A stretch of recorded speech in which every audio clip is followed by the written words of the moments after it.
Your memory is not as good as it was? It's like on and off. Like, 'cause I don't want to forget that something that's very important because it's like that crash that happened, it happened a second ago. I got over that. But it's new stuff that's been happening that's kind of, it's a lot. It's a lot. So where do we start with your story? Should we start at the beginning, or do we start with the I accident? can start from there all the way down. As long as I get my story out. You were born in L.A.? Yes, I was born in LA. Um, I was born in LA, but I was in foster care um, basically until I was 17, and then I ran away. What happened to your biological parents? My mom, she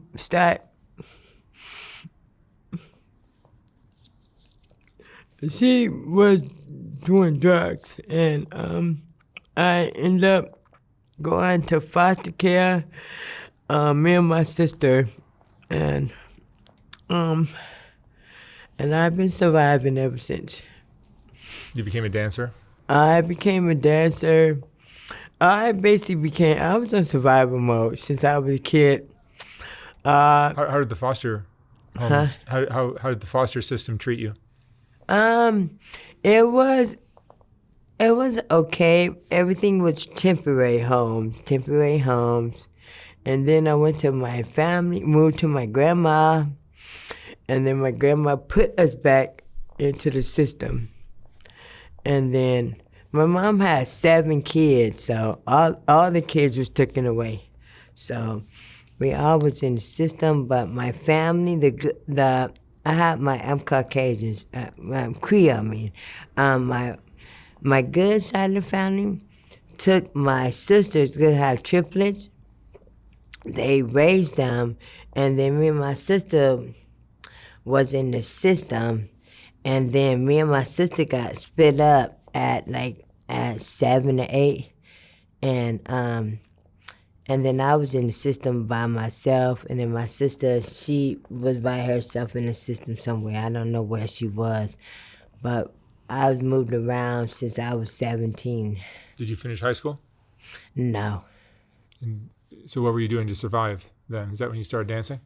Basically, I started, I started hoeing. Then I started being a porn star just to get money. Then I started selling dope and drugs, and then after that, then I started dancing, and then That's when you got famous, right? I started making a name for myself. You know, I started from the bottom. So, I just have been on survival mode ever since. Mm. So, but I made a name for myself, because my body and my talent, you know. And then after that, one day, I thought first I made a name for myself in the city. Then after that, everybody started knowing who I am. And then one day I was drunk as heck. I went to the club. I thought it was a club, but it's so crazy. They was filming for a TV show. And I thought it was an entrance to the club, but it actually wasn't an entrance to the club. The people were standing outside. It was just a photo shoot type of thing. You know how they do in the beginning of the club? Everybody stand in front of the stuff and just take a picture. So I was thinking that was a club, but that wasn't. I was drunk as hell. And then I met a producer. I was drunk, and I was like, where's the producer? So it's a favorite show that I love watching. And I said, I told her, I was like, you should hire me for your show, because I have a name for myself. You will never regret it. Because that's why I tell people, never be afraid, take this chance. And then I end up getting picked 2 months later for the show, for my favorite show. And I had an audition for that, and then I was able to get on that TV show. How old were you when that happened? I was 25 or 26. And then I ended up getting on the show like 30, when I was 30. And then my dad, fake dad or whatever, I thought he was my dad. Then I found out he wasn't. So it was crazy. Were you having fun at that time? I was having a lot of fun. Like, when I started dancing, and it's just me using my body for everything. I was like, hey, well, I was getting my money, but one thing, I never saved my money. I had like 5 or 6 cars, giving the cars away and everything, like a dummy. People I didn't even know I was giving the car away. I was giving, because my cars was all pink and white. I had a Range Rover was pink and white. My Firebird pink and purple. Everything was pink, because I love pink. So I was not good with my money. And plus, I never had love, so I was like, hey, I'm the shit now, you know? So I just felt like everybody loved me, so I never had that feeling before. Did you feel loved when you were a child? No, I was in foster care. It was bad. One of my foster parents, she was doing crack. I didn't even know she was doing crack, but they showed me love. They showed me love. So I found out she was doing crack. My sister said that, but I don't know. She be lying a lot sometimes, but she be extra too, so. She stole a lot, and she got kicked out of a lot of homes, a lot of foster homes and stuff. And they always used to keep us in a white van. We was foster kids. That's it. It was embarrassing going to high school because it's a Chinese person, you got a Latino person, and I'm black. It's like a mixture of people in a van just getting out. You know that we foster kids because it's like, you could tell that's a foster van because, you know, like black families, like the black, you could tell that that's their family, but you could tell that they're foster kids because there's so many kids getting out of one van, all different races. So it kind of mentally affected me, but it's like, hey, it's life, you know. I'm used to it now. And you were living in LA, doing the show. You were still dancing at the time? When I got on the show, I stopped dancing because that show, I had to film for months every single day because my life is very entertaining. Because I had so much going on, like I had somebody find out if that's my dad or not, and a lot of people can basically, what I got going on, the way my mind is, and everything that happened in my life, a lot of people can, how can I say it? Relate? Can relate.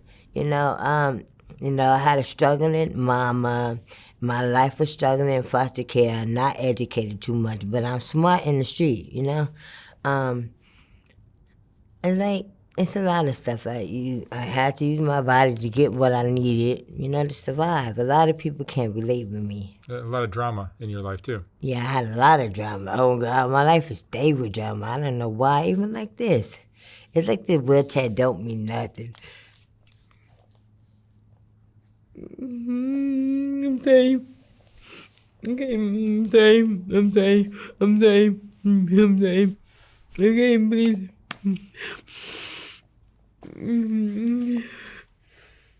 Okay, I'm sorry. Okay.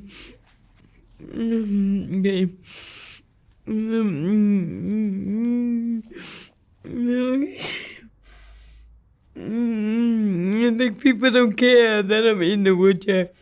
People lie so much. I didn't know. I'm back in survival mode. So, were you doing the show when the accident happened? When I was doing the show, I was really doing a lot of alcohol. Alcohol was my enemy, low-key. But to me, it made me feel good. It made me, like, they couldn't deal with me. Like, they could deal with me, but I wasn't. I can't deal with no attitude. I cannot deal with nobody's mouth, anything. So, what they did, like, they'll have me scheduled for a scene, but I didn't like how they was treating me and how they was acting. Like, one thing about me, I don't really give a fuck what a bitch do with her pussy. Like, you gotta do what you gotta do. And What they do will get me drunk. They'll give me a whole bottle of Hennessy, because that's my favorite. So they'll put me in the room, like we'll be all filming, right? It'd be like 7, 8 of us. And nobody would bring up that one subject that just to start some mess. Nobody bring it up. So they'll put me in the room and have me drink. I have a cup and like, can you bring this up? And I don't even give a fuck. So I'll be like, okay. So I'll put us back in the room and we'll be talking. And then I'll be like, well, hey, I don't like what you did, such. And I don't even know. I really don't care. But it will start something with them. And then there'll be a whole fight between everybody, a whole argument, everything. So the show was kind of setting up the drama? They'll set it up. But me, like, some of these motherfuckers will have, they'll plan this shit out, but I don't plan shit. I just do one thing. I always have a rule: don't fight on camera, because that's like snitching on yourself. If I do any damage or any dirt, I'm gonna do this shit off of camera, and I ain't gonna tell you. Like, period. You cannot snitch on yourself. That's how I am. But anytime I got into it with somebody, nigga, I see what's up. I find out what part of you at, what club you at, what mansion part of you at. I'm rolling up. Like, period. That's how I am. I remember I got into it with a girl, and I just got my boobs done. And I rolled up. My titties was still hurting. It was so funny. I was outside that motherfucking house. I was outside, like, calling, like, what's up? What's up? What's poppin'? Nigga, get in the Uber. Get the fuck out. She left so quick. But I don't play like that. That's another thing. When it comes to that camera shit, that reality TV shit, I don't play that shit, because there's real crazy motherfuckers out here. I don't mind doing time. Like, period. I got a whole felony doing that shit. One thing I tell people, do not play with bitches' heart. Do not play with anybody's heart, because, like, when you do that, people don't think what they do. Then people, like, every action has a reaction. I don't think, I just do. But now I think, because I can't do nothing. That's the one thing. God told me to sit down, and I'm sitting down. So it's another thing. But people still play with me when I'm like this, though. And that shit, God's teaching me, like, to have patience, that, like, a lot of stuff I don't agree with, but people have smart motherfucking mouths, like Lily. If I could hit him, but my hand fucked up, I would motherfucking hit him with this dumbass hand. Are you right-handed? Yeah, I'm right-handed. Because this is the hand I used to beat everybody's ass with. But now I can't. I mean, who knows? Who knows? God, who knows? I'm going to say it like that. Who knows what can happen in a few years. Tell me about your accident. What year did your accident happen? My accident happened. I'm going to tell you about that day. I'm going to be honest. You actually going to be the only one.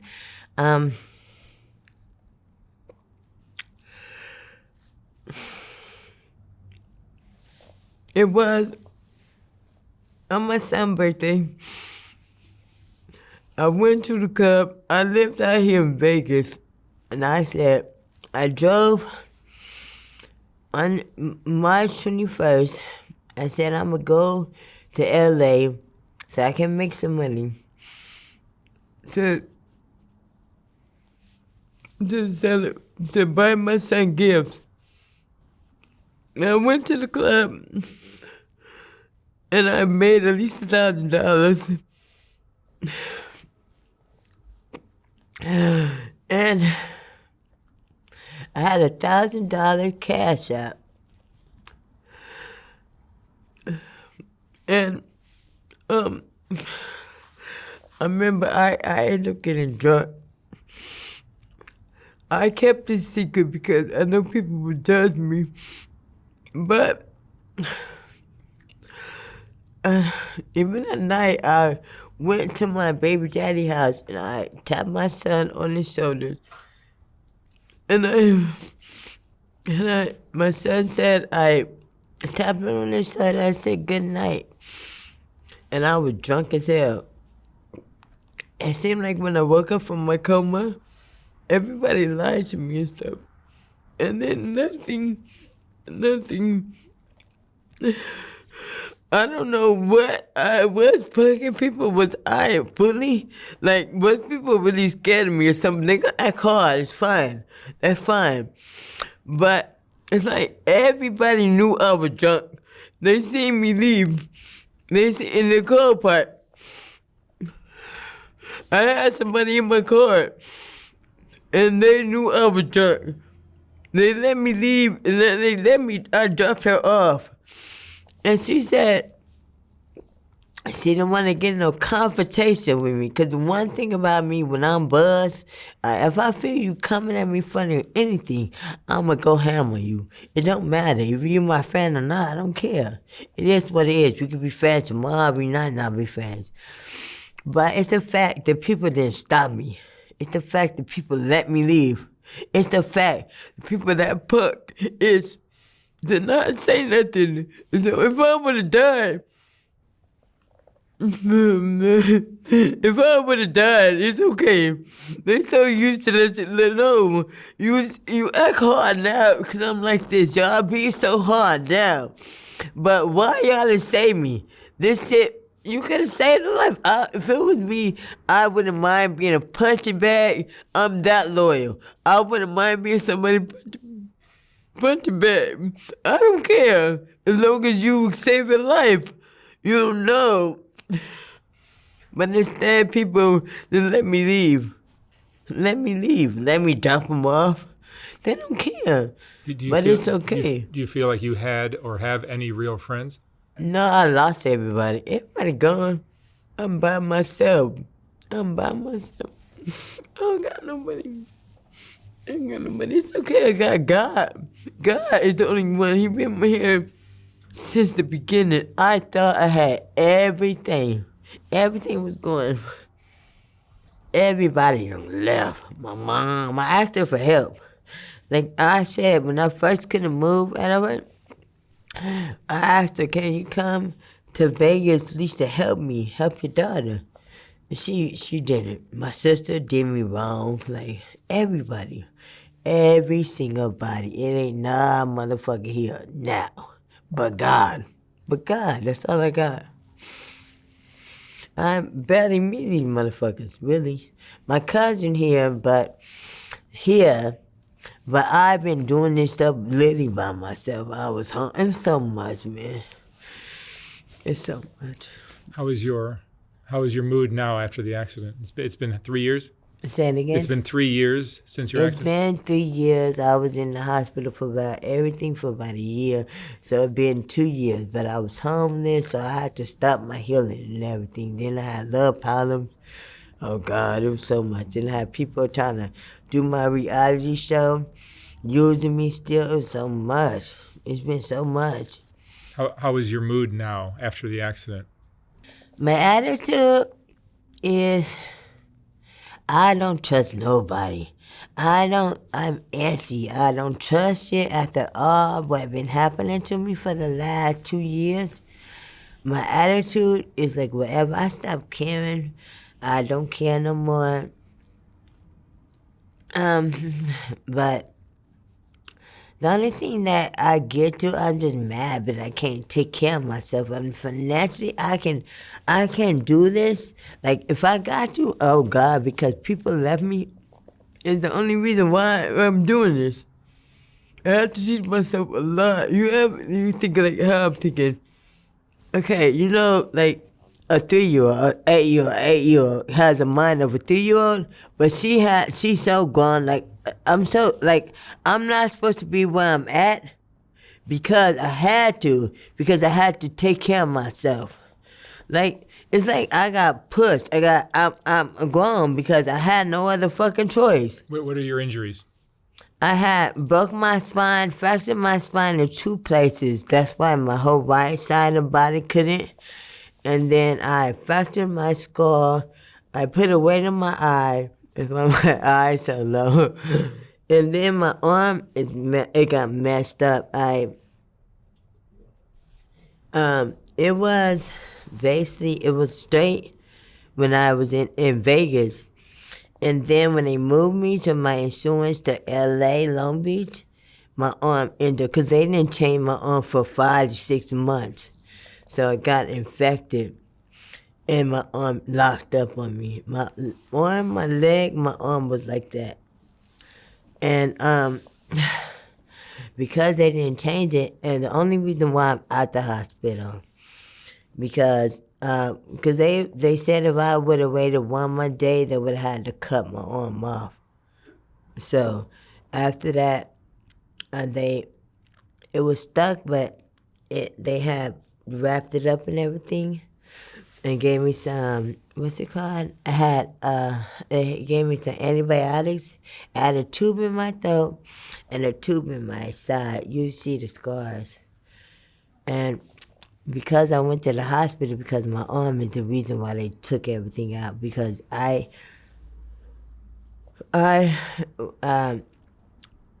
because it had to relearn how to eat and relearn how to breathe out my throat, because I didn't know that all this stuff was new to me. I didn't know you had to go through that. Like right now, I can eat, but I can choke over anything so quickly. I eat with my mouth open. I don't like that. I like just so disrespectful, but I can't help it now. And I drew for no reason. I drew, and then also my face, because my skull fractured or whatever that word is called.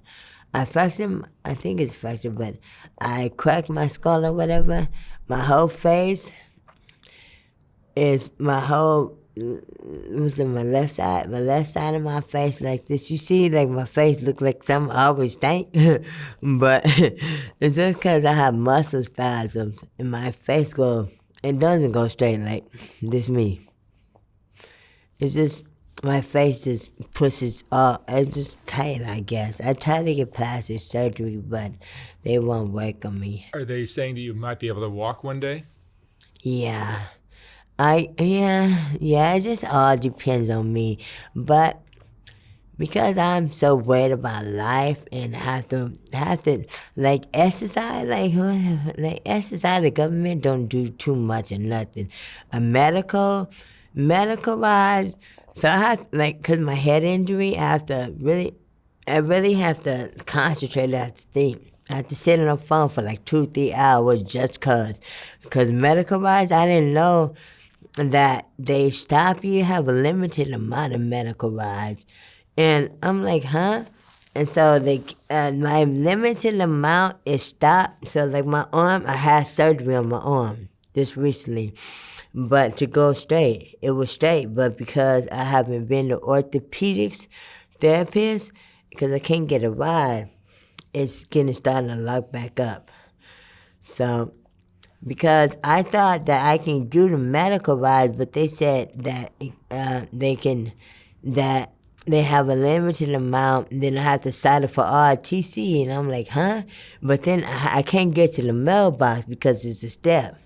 So, and because I don't even see the front office, because I just stay in my room because I can't get up the front step. I almost fell like 2-3 times because of that. And I asked them to get a ramp because for medically, for the law, you're supposed to have at least a ramp in the apartment building. But I can't get to the front. I got to do the steps. Me to go to physical therapy when I was going, I have to do all the steps, anything. You live by yourself? Yeah, I live by myself. Tell me about the accident. What did you fall asleep or? What happened was, I was little buzzed, but it was hours later because I was buzzed before, I got lost, and then I was just an hour away from home. And then I guess I fell asleep. And then that's when I fell asleep. I ran into a car, what type of truck that bringing a new car to another car lot? I ran into that truck. And I guess I was going 90 miles per hour, and my car, it crashed, and it must have flew off the road, and I flew through the window, and I went unconscious. And then my car caught on fire. And everything I had was just everywhere on the thing. I think I have some of that on camera somewhere. You're I lucky to don't be know. alive. Yeah. But, 'cause I'm such a gangster, I'm so hard, that's why I'm alive. He has something for me. It's a reason why I'm alive. And plus I'm a hardhead, so that's why I survived too. But that's a lot of people I heard that done died, that went through what I went through, that flew through a window and died. And I survived, and I just went to sleep. That's what, the cold part, when I woke up from my coma, I was in a coma for 4 months. 4 months. Yeah, oh God, it's so much. When I woke up from the coma for 4 months, I forgot did drinking. I forgot everything. I had a boyfriend at the time. I forgot everybody. And my sister, she put a code on my hospital room, because they put me under who I am. They put me under confidential, so you couldn't get me, you couldn't find me. What was told to me, my ex told me that they couldn't find my ID, they couldn't find nothing, so they had me under John Doe. But when I found out, that's why I'm confused if everything is correct. That's why when they gave me my the police report, they said they found everything, my credit card, my ID, everything. So I'm like, is it true or not? But then another thing, it took 2 years because of my head injury. I can't remember too much stuff. It took 2 years to get in my cash app. And I was like, okay, my little $1,000, I need this. And then, guess what? My sister started spending my money March 24th, the next day after the accident. She started spending money buying pillows. She stayed in my apartment. She sold all my furniture.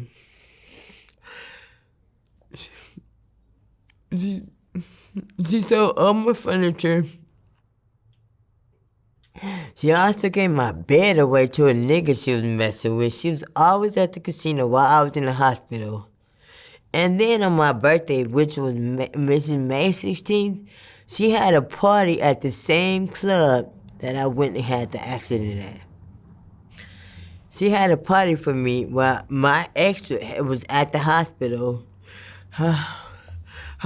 room, and I'm in a coma, and she had a party. She had a party telling people to donate. She stole my GoFundMe money, my recovery money, she stole that. She stole that money, and she was telling people to donate and all that type of stuff. And this is your sister? Yeah, my blood sister, my older sister. I didn't think that she would do this too, because when I was younger, when I first went away and I got pregnant with my first child, she took care of me. She was hoeing, and she took care of me, and I was staying in the hotel room and I was pregnant. So I would never think she would do that. But my sister, she did that. Because once you know you've been broke, once you get a little bit of money, she seen that little bit of money. She said, fuck me getting healthy, fuck my recovery, fuck everything, fuck Apple. She gonna die, who knows? And she took the money. And she just kept the money. She took it and whatever, getting high for drugs. And I got recordings of her being drunk and high. And it took 2 years to get my cash out, right?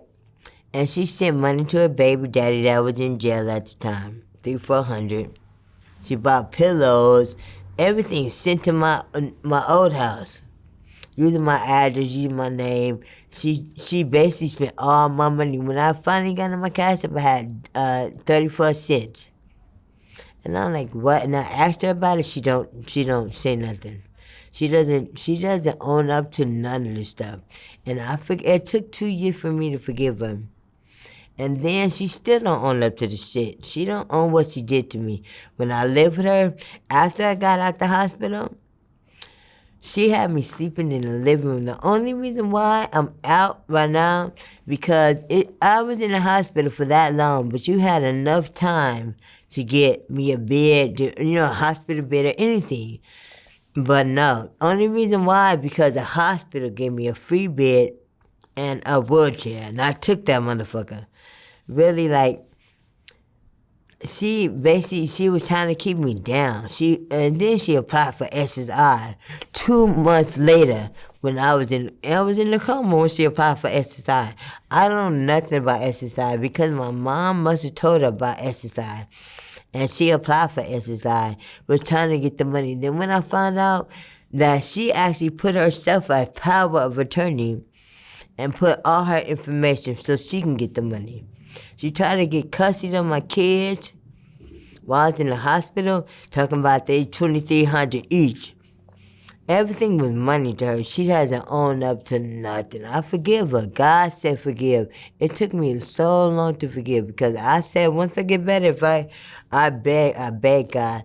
I said once I get this surgery, if my hand goes straight and everything be good, everybody catch that fade. Period. I don't care if I'm your fan. I'm gonna be cool with you. I'm gonna lock that front door. Do you still have hope of getting your use of your arm back and be able to walk?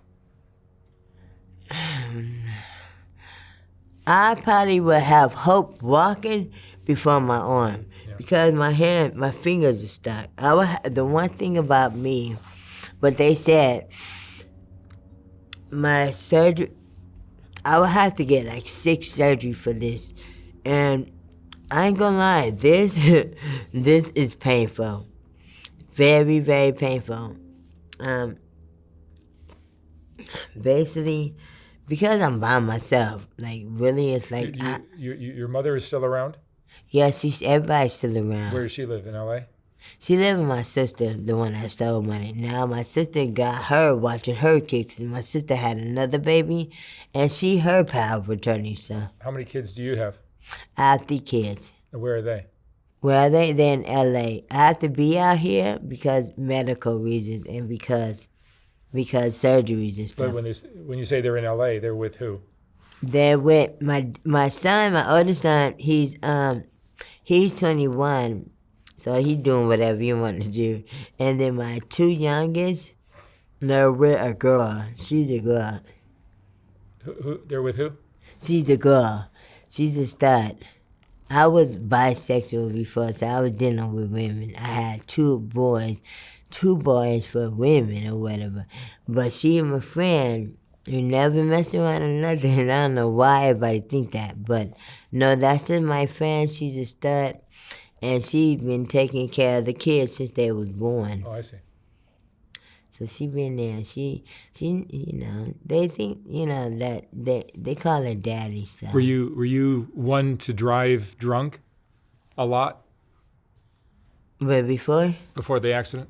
Yeah, because I didn't think no repercussion. I never thought this was going to happen. Now, once I get better, I kind of want to help women to tell them, don't do this. Like, save your money, make sure, because you never know what's going to happen. Don't drink or drive. Don't do that, because a lot of people died off of this stuff.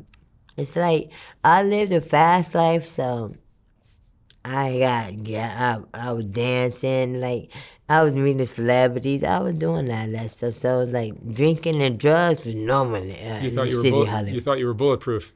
Yeah, I didn't know, because where I was when I used to drink back then, my record is bad.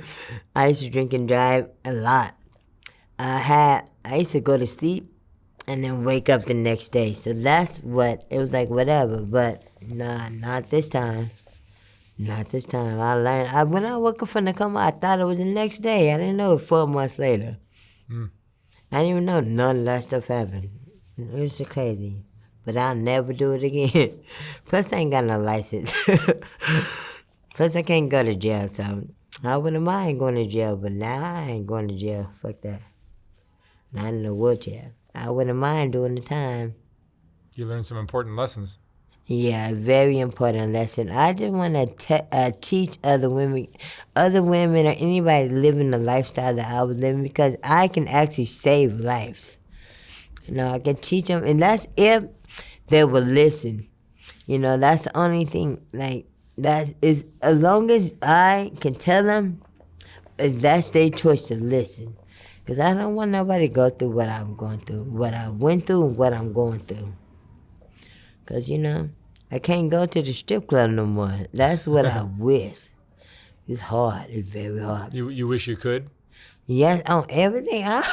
I applied for a job like this in a wheelchair, but I was thinking in my head maybe somebody could pick me up and put me on a lap dance. I could do a lap dance or something, but I thought about it. I don't want to be into that environment. I'd rather just motivate women and be a motivational speaker. But it's hard being financially, like, paying bills. I struggle every month. The exercise, that shit ain't nothing. Did you have medical insurance? I have insurance, but I still, like, the only reason why I'm at where I'm at because I pay for everything. Everything that I had for my GoFundMe, I spent it. With medical insurance, they have so many rules. When you pay for stuff for yourself, you could do your own time. Like, I was going to physical therapy 5 times a week, and that came up to $600-700. I pay for Ubers. Like, when you do this medical stuff, you gotta basically, with a physical therapy only can go twice a week. And then medical-wise, you gotta fill out an RTC, you gotta fill out a paper and mail it back. I don't know how to do that stuff. I never did that stuff. So basically I just stopped doing everything because I can't afford it. I cannot do that stuff. But I like controlling my own life. I don't like having the government and listening to the insurance, all that shit. Like, but I have no other choice.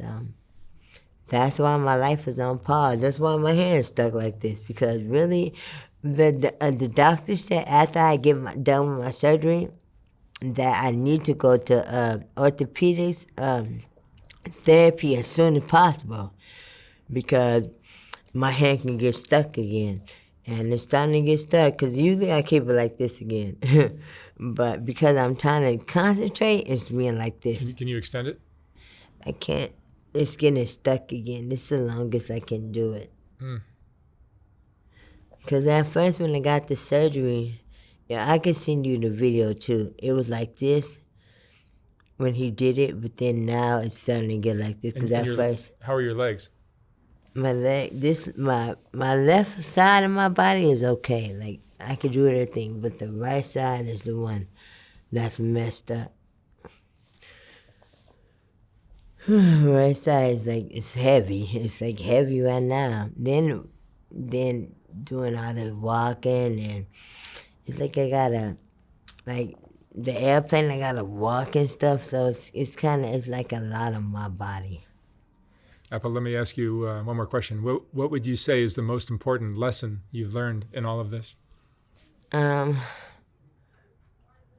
would basically, I won't drink and drive and pay attention. Liars, it's so many lies. I would say like this, the accident didn't do nothing to me mentally.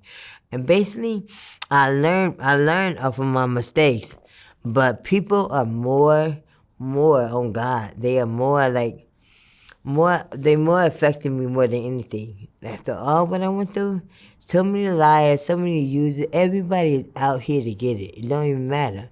Watch your family, watch your friends. Like, pay attention. If somebody lie to you about the littlest thing and you don't do nothing, it's going to start getting bigger and bigger. It's so many. Like, I pay attention. I cannot. God set me down to pay attention to you motherfuckers. I wasn't listening. And now I know I'd rather be by myself. Struggling. I don't really care. But, I don't know. Just pay attention. Save your money. Save your money, pay attention, don't be stupid. And be grateful. I took everything for granted. My kids, my life, everything. My body, everything. I used to sing, now I can't sing for shit. My voice never was like this. Everything. I took your looks, everything for granted. I took everything for granted, but I am grateful for everything. I'm grateful when I wake up. I'm grateful when I take a nap. I'm grateful about everything.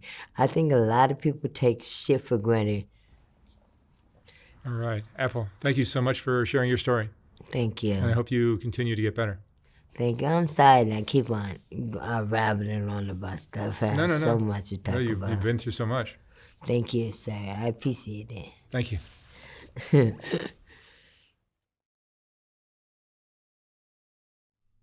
Even though Soft White Underbelly consists of a lot of videos, it's really still a photography project to me. And if you appreciate the photography, sometimes it's difficult to enjoy it when it's scrolling down the screen, which is the only option I had in this horizontal format on YouTube.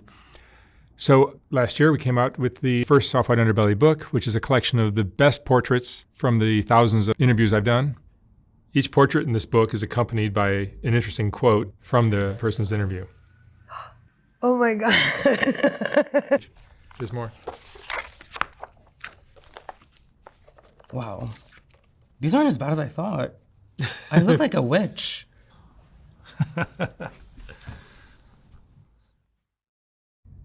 I will not be reprinting this book when it sells out. So once it's gone for good. You can order yours at softwhiteunderbelly.org. $125, $150 for a signed copy. And thank you for watching.